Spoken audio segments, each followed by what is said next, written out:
36 जिल्हे 36 बातम्या। News G9 Maharashtra, उत्तर तुमच्या प्रश्नांची।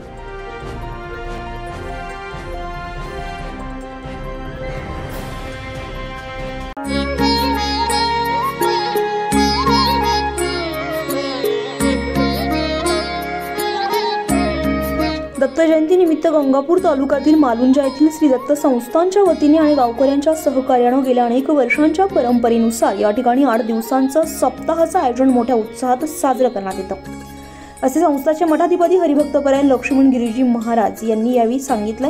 या 8 दिवसांमध्ये काकडा आरती, हरिपाठ आणि अनेक महाराज मंडळींचे कीर्तन आणि समाज प्रबोधन, जागर, काल्याचे कीर्तन, गोदाधामचे मठाधिपती हरिभक्तपरायण रामगिरीजी महाराज यांचे कीर्तन होते। तसेच कार्यक्रमाचे आयोजन करण्यात येत असते।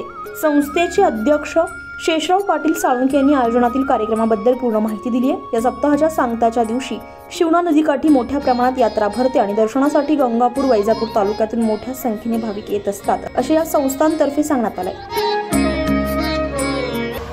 बरेच दिवसाची परंपरा असून या चालू वर्षी आज त्याला 38 वर्ष झालेलं आहे आणि पंचक्रोशीतील सर्व भाविक भक्त आणि गंगापूर शहरातील बरीचशी मंडळी या दत्त जयंतीच्या कार्यक्रमात सहभाग घेऊन आमचा हा कार्यक्रम 8 दिवसाचा पूर्ण करतात।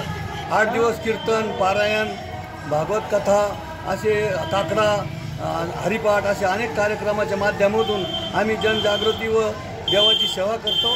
तसेच या कार्यक्रमासाठी बरेचसे लोक दान धर्म देतात। मग ते आम्ही शेवटच्या दिवशी सद्गुरू हरिभक्तपरायण आपलं रामगिरीजी महाराज यांचे काल्याच्या कीर्तनाने या कार्यक्रमाला याची समाप्ती होते व आमटी भाकरीचा प्रसाद हा सर्व पंचक्रोशीतील भाकरी जमा होऊन आम्ही येथे आमटी तयार करतो आणि त्या आमटीचा प्रसाद आस्वाद सर्व भाविक शेवटी महाप्रसादाच्या रूपाने घेऊन हा या कार्यक्रमाची सांगता होते। न्यूज G9 महाराष्ट्रासाठी प्रतिनिधी गणेश पाटील साळुंखे, छत्रपती संभाजीनगर, गंगापूर।